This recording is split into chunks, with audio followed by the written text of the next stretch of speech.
Jae-sung Kim wasn't a man whose daughter spoke. Not for 2,555 days. Not since the night she watched flames swallow her mother's Mercedes on Lakeshore Drive. Not through 23 specialists, hypnotherapy, or his blood-soaked prayers to gods he stopped believing in. The girl in the crimson silk dress, 2 years old, clutching a velvet rabbit, surrounded by men who'd killed for less than a disrespectful glance, had been silent since the bombing that made Seoul's shadow into Chicago's most merciless king. Until tonight at the Crimson Palace, when she reached both hands toward a black waitress refilling water glasses and broke 7 years of silence with one word that stopped every conversation in the room, "Mama." The waitress, Melissa Hernandez, wearing a borrowed uniform because her own got repossessed, working her third shift in 18 hours to pay for insulin her diabetic father needed by morning, had exactly 90 seconds before the man with dragon tattoos and 18 assassination scars decided whether she was a miracle sent from heaven or a threat that needed to disappear before dessert arrived. In that minute and a half, while Chicago's most dangerous men watched in frozen silence, while his daughter's small fingers gripped this stranger's wrist with the desperation of someone who'd found what they'd been searching for, Jae-sung Kim had to choose: trust the impossible recognition in his child's eyes, or protect his empire from the woman who might destroy everything he'd built on bones and blood. Before we find out if Melissa survives the next 90 seconds, drop a comment right now telling me where you're watching from, and if you think Jae-sung pulls the trigger or lets her live. Subscribe to this channel because what happens next will make you question everything you thought you knew about this silent child and the waitress she just claimed as her mother. The name Jae-sung Kim didn't appear in newspapers. It wasn't whispered in courtrooms or shouted from police scanners cutting through Chicago's humid summer nights. But in the shipping yards that stretched along Lake Michigan's industrial edge, in the warehouses where containers arrived from Busan and Seoul, in the cramped offices where dock supervisors signed manifests with trembling hands, his name carried the weight of gospel truth. They called him the Shadow of Seoul, though never to his face. He controlled every import that passed through Chicago's eastern ports, every shipping route that connected the Midwest to the Korean peninsula. Legitimate businesses paid him protection fees disguised as consulting charges. Illegitimate operations paid him tributes that kept their contraband moving smoothly through customs. The FBI had opened 17 investigations into his syndicate over the past decade. All 17 had collapsed under the weight of missing witnesses, destroyed evidence, and prosecutors who suddenly decided to pursue other career opportunities. Jae-sung preferred it that way. Invisibility was power. Terror was currency. And Chicago's Korean Mafia, under his methodical control, had become an empire built on fear so profound that most people convinced themselves he didn't exist at all. 12 miles south, in a crumbling apartment building where the elevator had been broken for 6 months, Melissa Chen was also invisible. But her invisibility wasn't power. It was survival. She stood at the bathroom mirror at 4:30 in the morning, pulling her dark hair into a tight bun that would survive the breakfast shift at Sullivan's Diner. Her reflection showed exhaustion carved into 28-year-old features, shadows under brown eyes that hadn't seen 8 hours of sleep in 3 years, skin that had forgotten what expensive moisturizer felt like, hands already rough from the industrial soap she'd use for the next 6 hours. Mel. Her father's voice drifted through the thin walls, weak and apologetic. Did you remember my insulin? Already in the fridge, Dad. She grabbed her purse, checking for the third time that week's tips were still tucked in the zippered pocket. $243. Not enough. Never enough. I'll call you during my break. The apartment was a testament to making poverty look presentable. Furniture from thrift stores, strategically arranged. Curtains she'd sewn herself from clearance fabric. Medical bills organized in a filing system that turned catastrophe into neat manila folders. The insulin alone cost $400 a month, even with her father's Medicare. The diabetic-friendly groceries added another $300. Rent was $1,200 for 2 bedrooms in a neighborhood where gunshots were ambient noise. Which was why Melissa worked 3 jobs. Sullivan's Diner from 5 a.m. to noon. Data entry for a medical billing company from 1 p.m. to 5 p.m., working remotely from the public library's free Wi-Fi, cleaning offices downtown from 7 p.m. to 11 p.m., pushing an industrial vacuum through corporate spaces where people earned her monthly salary in a week. She'd been doing this for 3 years, ever since her father's diagnosis. Before that, she'd been 6 months away from finishing her nursing degree. Before that, she'd been a daughter who believed that hard work and sacrifice would eventually pay off. Now she was just tired. The morning air hit her face as she stepped outside, already thick with the promise of another scorching August day. The bus stop was 2 blocks away. She walked quickly, keys laced between her fingers the way the police officer had demonstrated at that community safety meeting she'd attended during what felt like another lifetime. Chicago's South Side woke up in stages. First the workers like her, stumbling toward public transportation. Then the retirees, sitting on stoops with coffee and resignation. Finally the kids, moving in packs toward schools that were always threatening to close due to budget cuts. Melissa had lived here her whole life. She knew which blocks to avoid after dark, which corner stores would cash checks for a 2% fee, which bus drivers would wait an extra 30 seconds if they saw you running. She knew the rhythm of survival, the choreography of making poverty look like it wasn't drowning you. What she didn't know, what she couldn't possibly know as she climbed onto the westbound bus and collapsed into a seat held together with duct tape, was that today, her invisible existence and Jae-sung Kim's invisible empire were about to collide. Because 12 miles north, in a penthouse office overlooking the same lake that separated them, the Shadow of Seoul was reviewing a manifest. Container 4782 KR, scheduled to arrive from Busan in 72 hours. Expected contents, automotive parts. Actual contents, something worth $30 million that couldn't afford to be inspected too closely. And the customs inspector assigned to that container? A man named Robert Chen. Melissa's father. The diabetic retiree who'd spent 30 years in Port Authority before his illness forced early retirement. A man who, 3 years ago, had made the mistake of keeping records. Documentation. Evidence of irregularities he'd noticed during his final months of service. Files he'd never reported because he was 6 months from pension and didn't want trouble. Files that Jae-sung Kim had just discovered existed. The scent hit Sonia like a physical blow. Cocoa butter. Not the generic kind you'd find at any corner store, but that specific formulation, the one with shea and vitamin E that the nurses at St. Catherine's fertility clinic had used. The same lotion they'd massaged into her belly after each examination, their hands gentle as they murmured reassurances she'd stopped believing. The smell had haunted her dreams for years afterward, mixing with antiseptic and disappointment until she trained herself to forget it entirely. But now it flooded back with crystalline clarity. Melissa was reaching for a folder on the top shelf, her sleeve riding up to reveal the graceful curve of her forearm. The afternoon light caught the sheen of recently applied lotion, and that unmistakable fragrance drifted across the small space between them. Sonia's breath caught.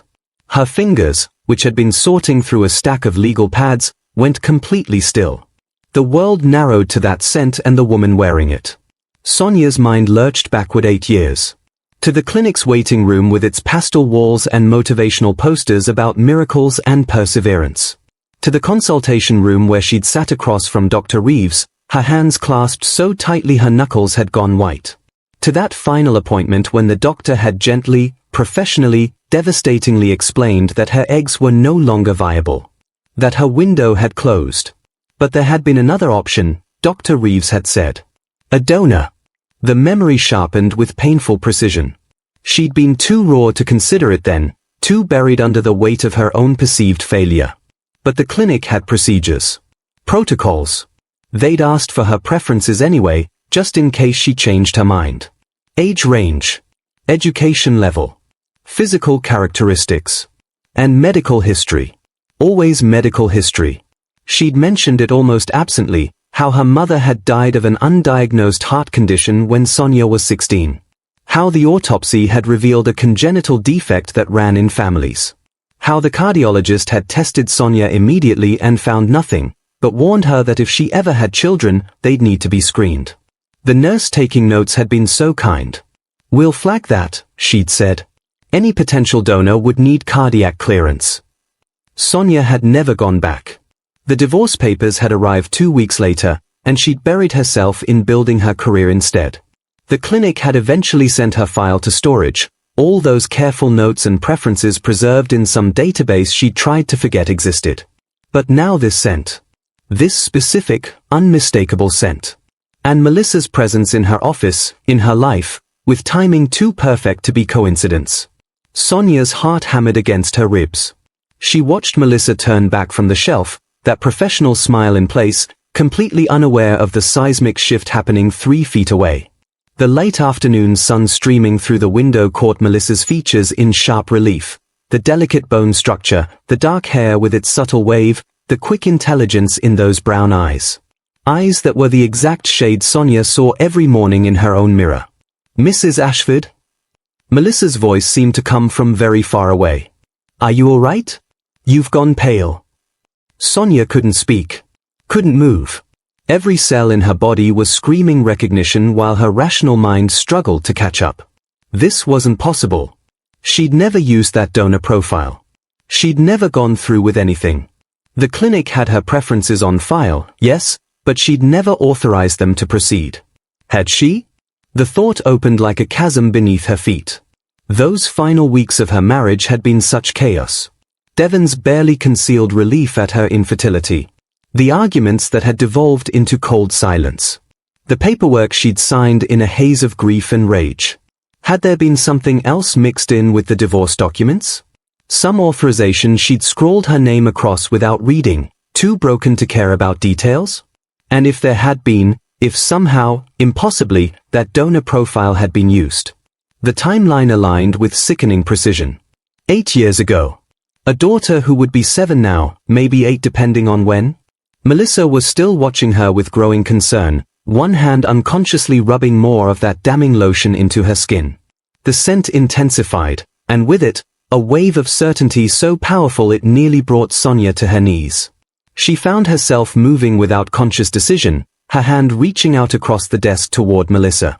The gesture was pure instinct, muscle memory from a maternal drive she'd thought died years ago in that clinic's sterile consultation room. Her lips parted. 7 years of carefully constructed silence, 7 years of professional distance and emotional armor, 7 years of convincing herself she'd made peace with childlessness, all of it shattered by one impossible word that clawed its way up from somewhere deep and primal. Daughter.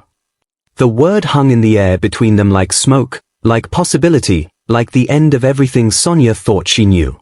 The black SUV glided through Chicago's streets like a shark through dark water, tinted windows reflecting the city lights back at passers-by who would never know what wealth moved past them. Melissa pressed against the leather seat, her heart hammering against her ribs as Lake Shore Drive's luxury towers grew closer. "Mr. Park just wants to talk," the driver said, his eyes meeting hers in the rearview mirror. But the locked doors and the way he'd positioned himself between her and the hospital exit told a different story. The building's underground garage swallowed them whole, all polished concrete and security cameras that tracked their movement like mechanical eyes. An elevator reserved for the penthouse. A keycard the driver produced with practiced ease. Melissa's reflection stared back at her from the mirrored walls, her bargain store coat suddenly looking like costume jewelry next to real gold. The doors opened directly into the penthouse, and Melissa's breath caught despite everything. Floor-to-ceiling windows framed Lake Michigan like a living painting, the water stretching endlessly under the afternoon sun. The space itself was a study in contradictions, minimalist furniture worth more than her annual salary, yet somehow cold. Beautiful and sterile, like a museum after hours. Jae-sung Park stood at those windows, his silhouette sharp against the light. He didn't turn when she entered. "Thank you, David. That will be all." The elevator doors closed behind her with a whisper of finality. "I could have you arrested for kidnapping," Melissa said, proud that her voice didn't shake. "You could try." He turned then, and the resemblance to Sonia struck her again, the same dark eyes, though his held none of his daughter's warmth. "But we both know you won't. Because you want to know why I brought you here." He moved like someone accustomed to owning every room he entered, crossing to a bar that probably cost more than her car. Crystal decanters caught the light. Drink. I don't want your scotch. I want to know what you want with me. A ghost of a smile. Direct. Good. I hate when people waste my time with pleasantries. He poured himself 2 fingers of amber liquid anyway. My daughter has taken an unusual interest in you. Sonia doesn't attach easily to people. In fact, she doesn't attach at all. Yet she speaks of you constantly. Melissa understands. Melissa doesn't judge. Melissa sees me. Something in his voice made Melissa's skin prickle. Not anger, something colder. Clinical. That concerns you, she said slowly. That your daughter has a friend. It concerns me when strangers insert themselves into my family's life with convenient timing. He took a sip, watching her over the rim. A cleaning woman who happens to work Sonia's floor. Who happens to be there during her episodes. Who happens to understand a girl most people can't reach. Are you accusing me of something? I'm trying to determine what you want. Everyone wants something, Ms. Chen. Money, usually. Or access. The park name opens many doors. He set down the glass with a soft click. So which is it? A lawsuit waiting to happen? A tabloid story? Or are you simply one of those people who gets close to broken things hoping to fix them and feel important? The words were designed to cut, and they did. But Melissa had spent too many years being dismissed, overlooked, talked down to. She'd learned to recognize when someone was testing her. I'm the person who held your daughter while she couldn't breathe, Melissa said quietly. I'm the person who sat with her in the dark because she asked me to. I'm the person who doesn't see her as broken. Something flickered in Jae-sung's expression. Surprise, maybe. Or calculation. Mr. Park. The elevator chimed behind them. A woman in a severe black suit emerged, tablet in hand. You have the board meeting in 20. She stopped. Because Sonia had slipped past her into the penthouse, still in her hospital gown and borrowed slippers, her face pale but determined. Sonia, what are you doing here? The doctors. But Sonia wasn't looking at her father. Her eyes found Melissa, and something desperate and relieved crossed her features. She moved like someone underwater, crossing the expensive space until she reached Melissa's side. Then her small hand found Melissa's, gripping tight. Sonia, you need to rest, Jae-sung started. No. The word was barely a whisper, but it cut through the penthouse like glass breaking. Tears began sliding down Sonia's cheeks, silent, terrible tears that seemed to come from some deep well of pain. Her grip on Melissa's hand tightened until her knuckles went white. Melissa looked down at the girl who wouldn't speak, who couldn't breathe, who was now crying without sound while clutching her hand like a lifeline. I think, Melissa said softly to Jae-sung, your daughter is trying to tell you something. The penthouse fell silent except for Lake Michigan's endless whisper against the shore far below. The DNA results arrived on a Tuesday morning, delivered in a plain manila envelope that felt impossibly heavy in Sonia's trembling hands. She sat alone in her apartment, the morning light streaming through the windows doing nothing to warm the cold dread settling in her bones. Marcus had offered to be there when she opened it, but she'd insisted on doing this alone. Some truths, she believed, needed to be faced in solitude. She tore open the envelope with shaking fingers, her eyes scanning the technical jargon until they landed on the only number that mattered, 99.97% probability of biological relationship. Mother and daughter. The words blurred as tears filled her eyes, but she forced herself to read it again. And again. Each time, the impossible remained stubbornly true. Melissa was her biological mother. The room spun. Sonia gripped the edge of her kitchen table, her mind racing through explanations that all crumbled under the weight of scientific certainty. Her parents couldn't have lied about her birth, she'd seen the hospital records, the birth certificate with her mother's name. She'd been born at Mercy General Hospital in downtown Chicago, delivered by Dr. Raymond Chen himself. Her mother had told her the story 100 times, 32 hours of labor, an emergency C-section, her father weeping with joy when he first held her. But if Melissa was her biological mother, then whose embryo had her mother carried? The question lodged in her throat like a stone. She reached for her phone, her first instinct to call Marcus, but her finger hovered over his contact. Instead, she found herself dialing a number she'd programmed just days ago but never intended to use. Melissa answered on the second ring. Sonia. The results came. Sonia's voice cracked. The test says you're my biological mother. How is that possible? Silence stretched between them, broken only by Melissa's ragged breathing. When she finally spoke, her words came out in a whisper. I never gave birth to you, Sonia. I swear on everything I hold sacred. I had a miscarriage 17 years ago. I saw my baby's heartbeat stop on that monitor. I felt my body empty itself of every dream I'd ever held.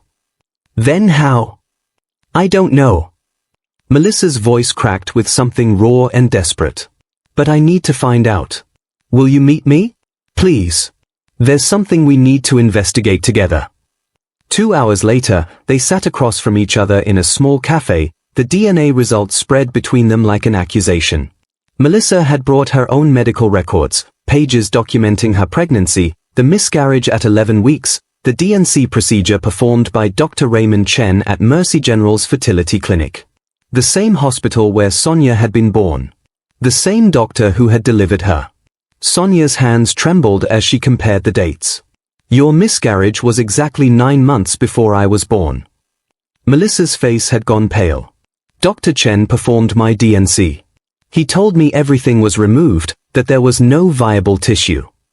She looked up, her eyes hollow with a realization too terrible to voice. What if he lied? The question hung between them, monstrous in its implication. Sonia felt her world tilting again, but this time she forced herself to stay grounded. We need to talk to Dr. Chen. But Dr. Raymond Chen, they discovered, had retired 6 months ago. His private practice had closed, his files supposedly transferred to Mercy General's main archives. Getting access to those records without a court order would be impossible, unless they could prove wrongdoing. Melissa leaned forward, her voice urgent. There's a woman. Amanda Rodriguez. She reached out to me 3 years ago through a fertility support group. She claimed Dr. Chen had stolen her embryo during a failed IVF cycle. Said she'd seen a child who looked exactly like her and her husband, same rare genetic markers, but she'd never successfully carried a pregnancy to term. Everyone thought she was crazy, grief-stricken. But what if she wasn't? Sonia's mind raced. If he did it to her, if he did it to you, how many others? Melissa finished. How many desperate women did he prey on? How many embryos did he steal and implant in other patients without consent? The enormity of it crashed over Sonia like a wave. Somewhere, her biological father existed, Melissa's partner from 17 years ago, a man named David Chen who Melissa said had died 5 years ago in a car accident, never knowing he had a living daughter. And somewhere, the woman Sonia had called mom her entire life had carried a pregnancy believing the child was biologically hers, never suspecting the embryo had been stolen from another grieving mother. Sonia's phone buzzed. Marcus. She silenced it, unable to face his concern right now, unable to explain a truth she barely understood herself. We need evidence, she said, her voice steadier than she felt. Medical records, financial transactions, testimony from other victims. If Dr. Chen ran an illegal surrogacy trafficking ring, there will be a trail. Melissa nodded, reaching across the table. Her hand stopped inches from Sonia's, uncertain. I know I have no right to ask this, but will you help me expose him? Will you help me find the other mothers, the other children caught in his web?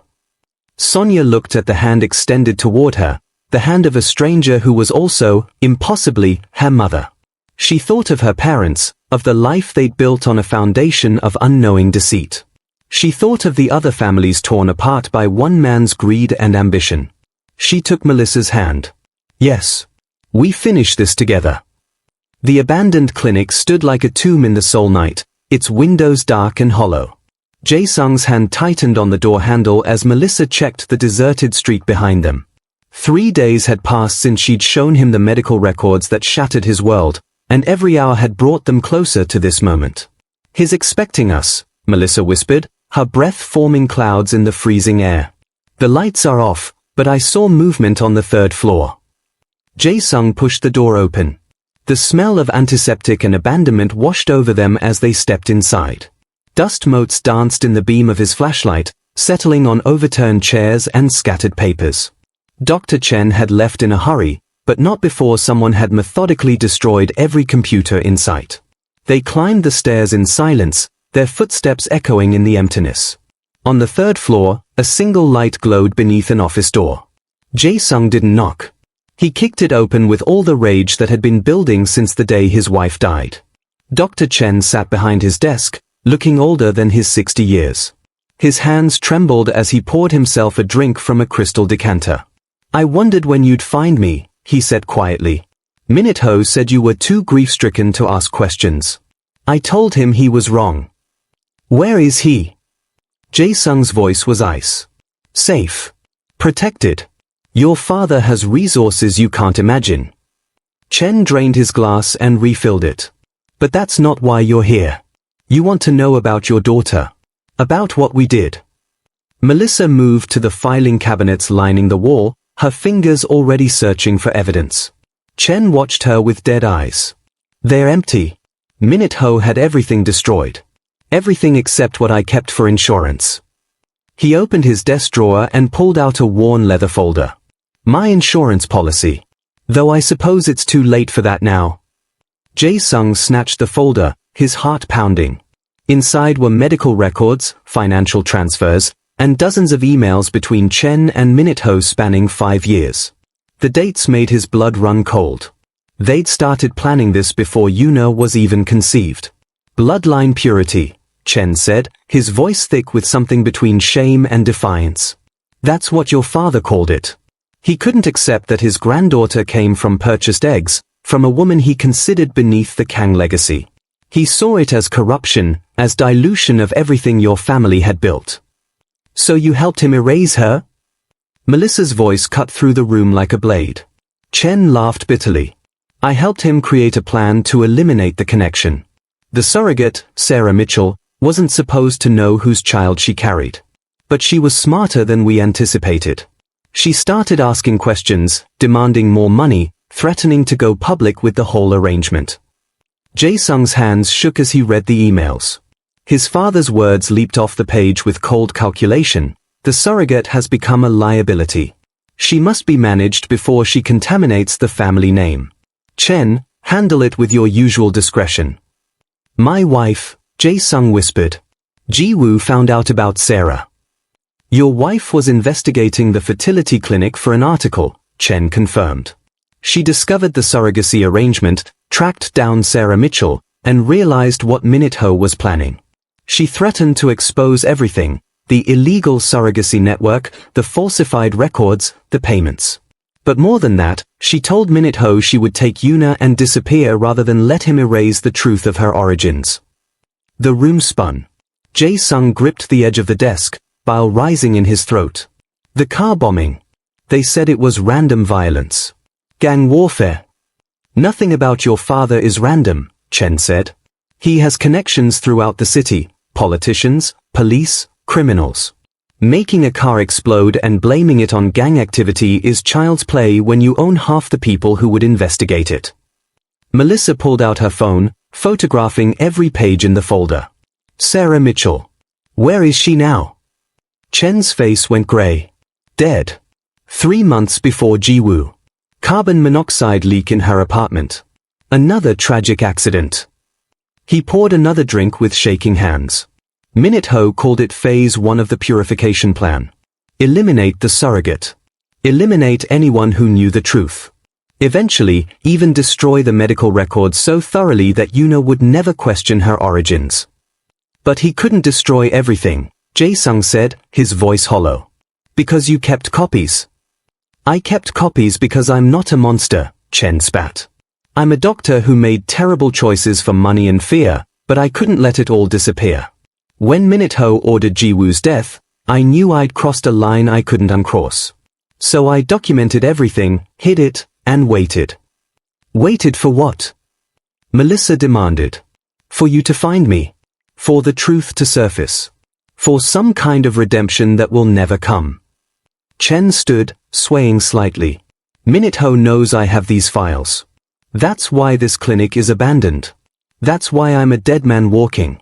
He gave me a week to disappear, to leave Korea and never return. But I couldn't run without giving you this. He pushed the folder across the desk.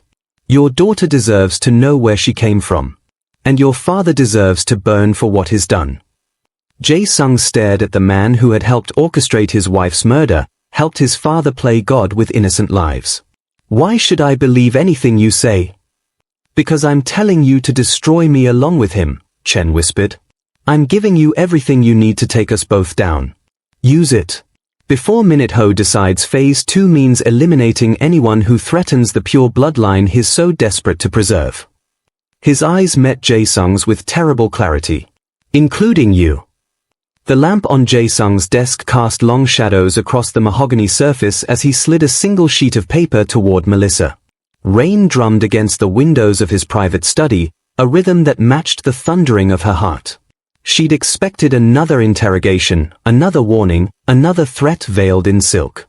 What she got instead was something far more dangerous. Read it, he said quietly. Melissa's eyes scanned the document. Marriage contract. Legal union. Protection clause. Her hands trembled as the words blurred together into an impossible proposal. You can't be serious. I'm rarely anything else. Jae-sung leaned back in his chair, his expression unreadable. Minute-ho won't stop. The traditionalist faction sees you as a stain on our family's honor. Every day you remain here as my mistress is another day they sharpen their knives. He paused, letting the weight settle. But as my wife, you become untouchable. The syndicate has rules even Minute-ho can't break without starting a war. She set the paper down with shaking fingers. You're asking me to marry you to save my life. How romantic. I'm asking you to survive. His voice carried no warmth, no pretense of affection. This was business, pure and calculated. Minute-ho's been building alliances, whispering in the ears of the old guard. They believe I've gone soft, that I've let sentiment cloud my judgment. They're right about one thing, I won't let him touch you.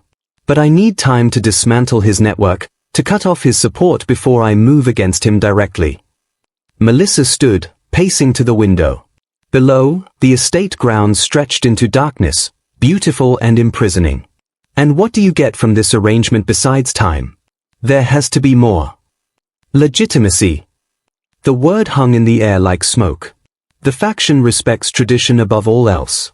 A proper marriage, a public commitment, it strengthens my position while I work behind the scenes. You become my partner in title, which makes you family. Family is sacred. Sacred, she repeated bitterly. Is that what we're calling this prison? Jae-sung rose, moving to stand beside her at the window. She could feel the heat radiating from him, the dangerous proximity that always made her pulse quicken despite everything. You think I don't know what I'm asking? You think this is easy for me? His reflection in the glass showed something raw, something almost vulnerable. But the alternative is watching Minute-ho make good on his threats. And I won't do that. You still haven't told me the real reason. Melissa turned to face him, searching his eyes for truth beneath the layers of deception. Sonia. This is about Sonia, isn't it? His jaw tightened. For a moment she thought he might deny it, retreat behind his usual walls. Instead, he walked to his desk and pulled out a folder. Inside were photographs, Sonia as a baby, Sonia taking her first steps, Sonia laughing in a garden Melissa didn't recognize. The traditionalists can't know her true origins. If they discover she's not my biological daughter, they'll use her to destroy everything I've built. They'll paint her as illegitimate, as proof that I've betrayed the family bloodline. Melissa's throat tightened. So I'm the shield. Your wife protects your daughter's secret. You're more than that. He closed the folder with careful precision. You're the only person who loves her as much as I do. The only person I trust to keep her safe when the knives come out. He met her gaze, and for the first time since she'd known him, she saw fear there. Minute-ho suspects something about her background. His digging, asking questions. This marriage buys us time to bury the evidence so deep he'll never find it. The rain intensified, battering the windows like urgent fingers demanding entry. Melissa thought of Sonia's smile, her innocent laughter, The way she reached for Melissa's hand when she was scared. That little girl didn't deserve to become a weapon in the syndicate's brutal politics. None of this was her fault. What happens when the threat is gone? Melissa asked. When Minute Ho is dealt with and the traditionalists are satisfied. Then we decide. Jae-sung's voice was measured, careful. We maintain the arrangement or we end it. But that's a conversation for when Sonia is safe. Melissa picked up the contract again, her eyes catching on the signature line at the bottom. This was madness. Trading one trap for another, binding herself legally to a man who'd stolen her peace and given her something frighteningly close to purpose. A man who saw her as a tool, a shield, a convenient solution to his political problems.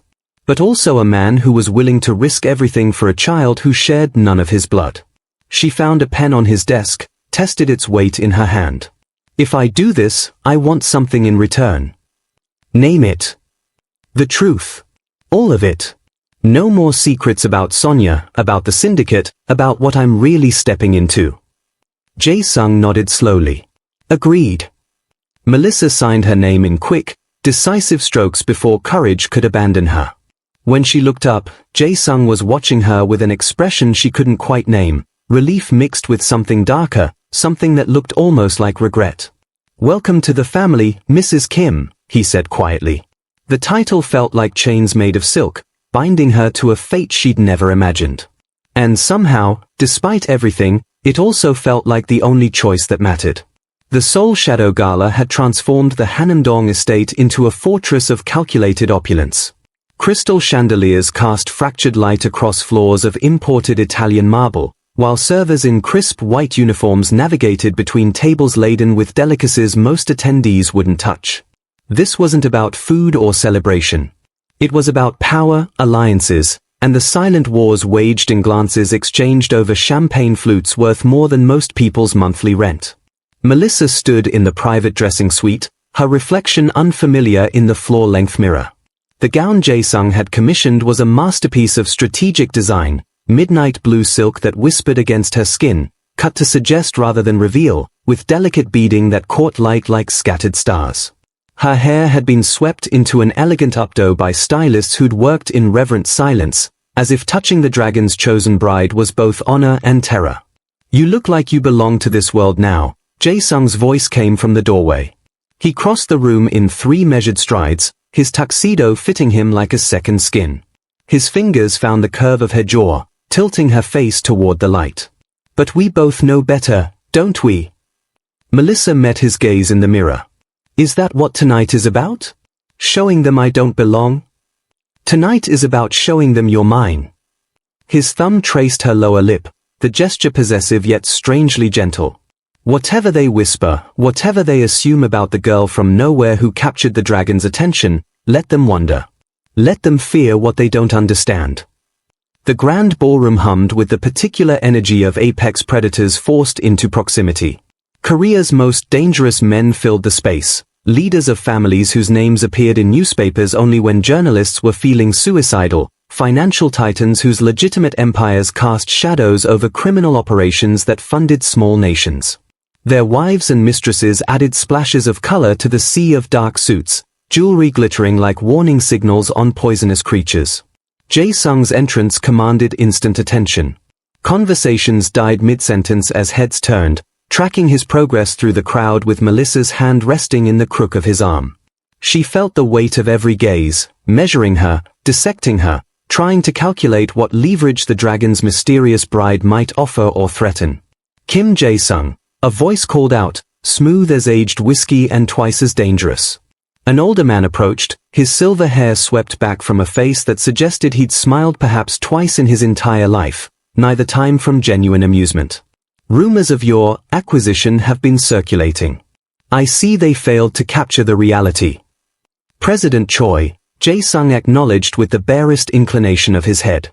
Allow me to introduce Melissa. My wife. The word hung in the air like a detonated grenade. Melissa watched calculation flicker across Choi's features before he executed a slight bow. Enchanted. Your husband has made quite the investment in future stability. Funny, Melissa replied, her voice carrying just enough edge to draw interested glances from nearby listeners. "I thought marriage was about partnership, not investment portfolios." Choi's eyebrows lifted fractionally. Behind them, someone choked on their champagne. Jae-sung's hand tightened almost imperceptibly on her waist, a warning or approval, she couldn't quite tell. Across the ballroom, Minute-ho Park stood motionless, his champagne glass frozen halfway to his lips. The world had narrowed to a single point of focus, the woman on Jae-sung's arm, smiling politely at President Choi's veiled insults. 7 years melted away like morning frost under harsh sunlight. He was back in that cramped surveillance van, watching grainy footage from the Seoul Women's Clinic, tracking a target who'd somehow slipped through his fingers. The pregnant woman from the clinic. The one whose file had been sealed with Kim family override codes. The bridge he'd assumed was burned to ash and scattered on the wind. She was here. She was alive. And she was standing beside Jae-sung Kim like she owned the room.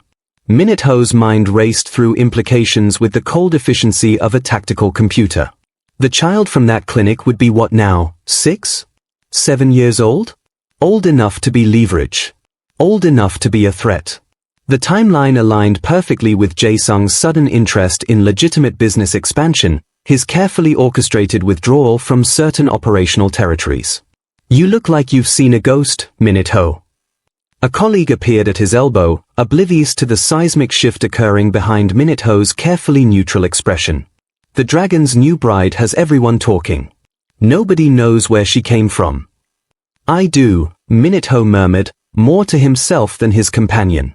He watched Melissa navigate the crowd with surprising grace, watched Jae-sung's hand rest possessively on her lower back, watched the way other families' representatives gave her a wide berth that suggested either respect or fear. The bridge wasn't burned.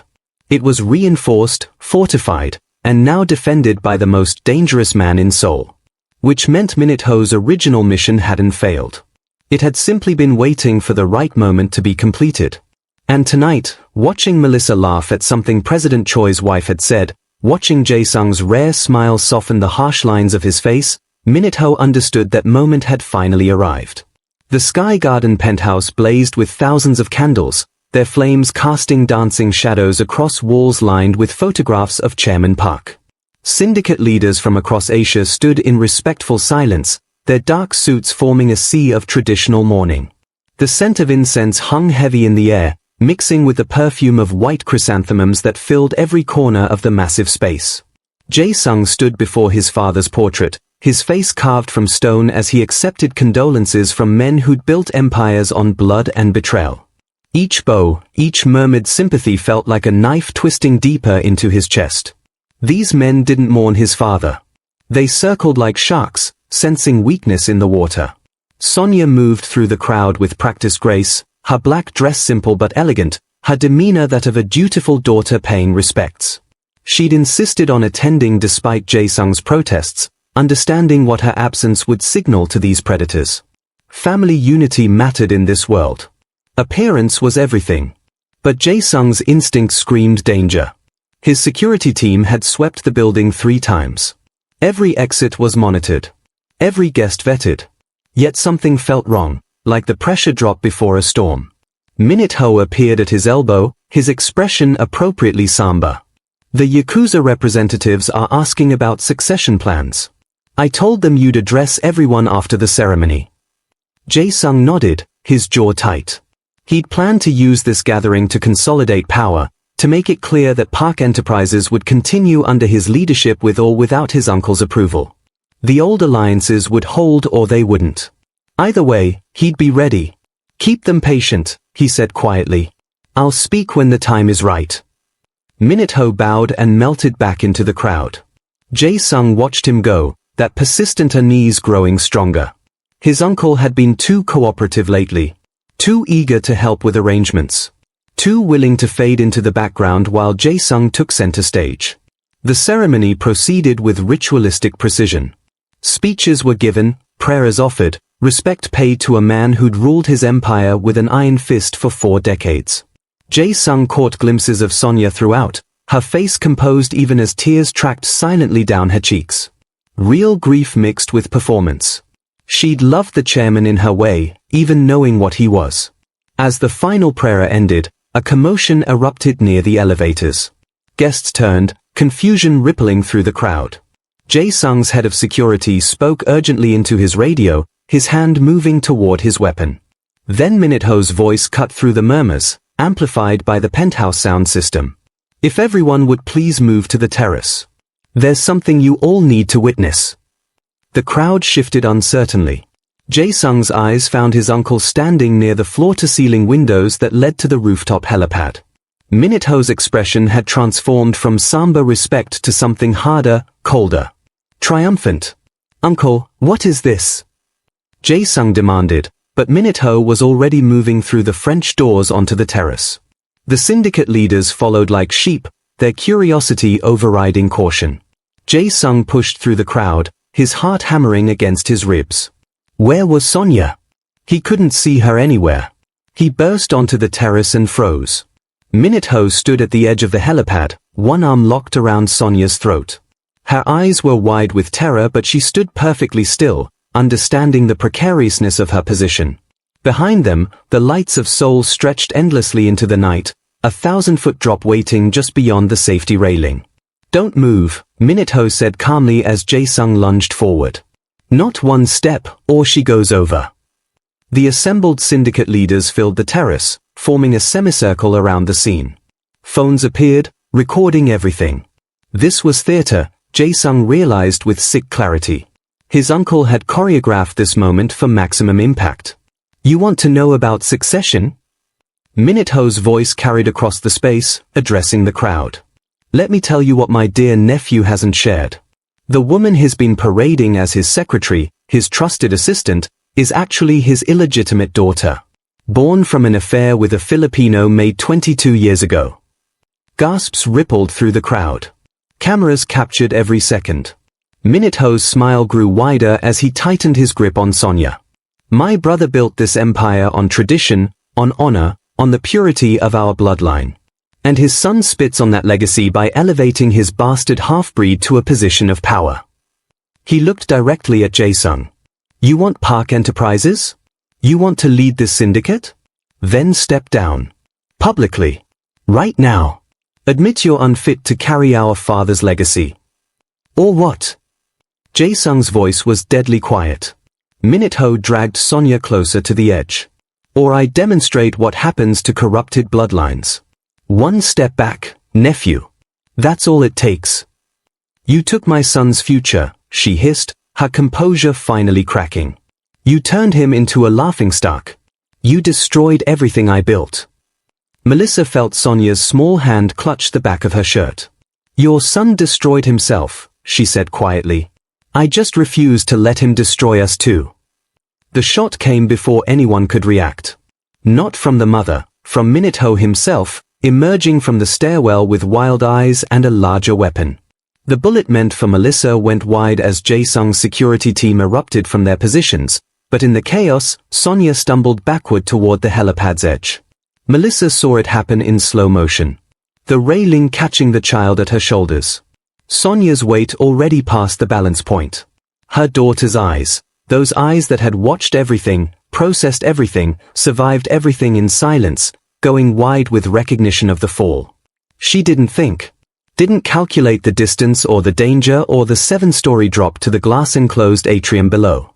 She ran and dove, her body launching over the railing as Sonya's fingers slipped from the metal. The world became wind and sky and her daughter's small form just beyond her reach.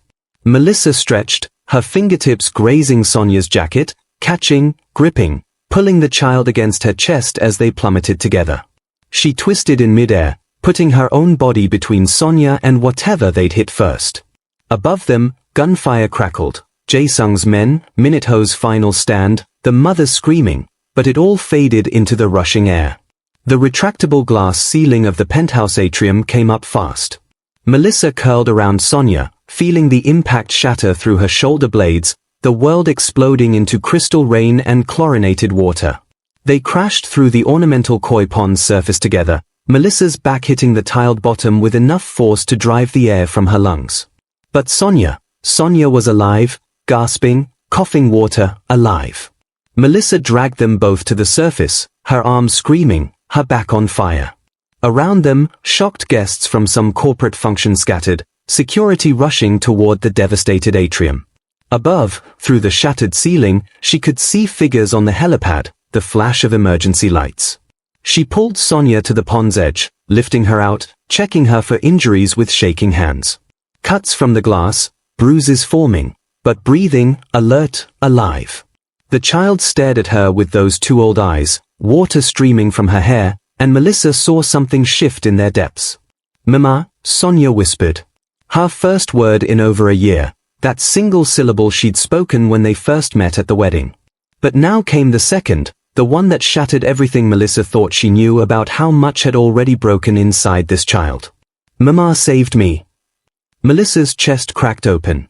She pulled Sonia against her, feeling the small body shake with sobs that finally had sound.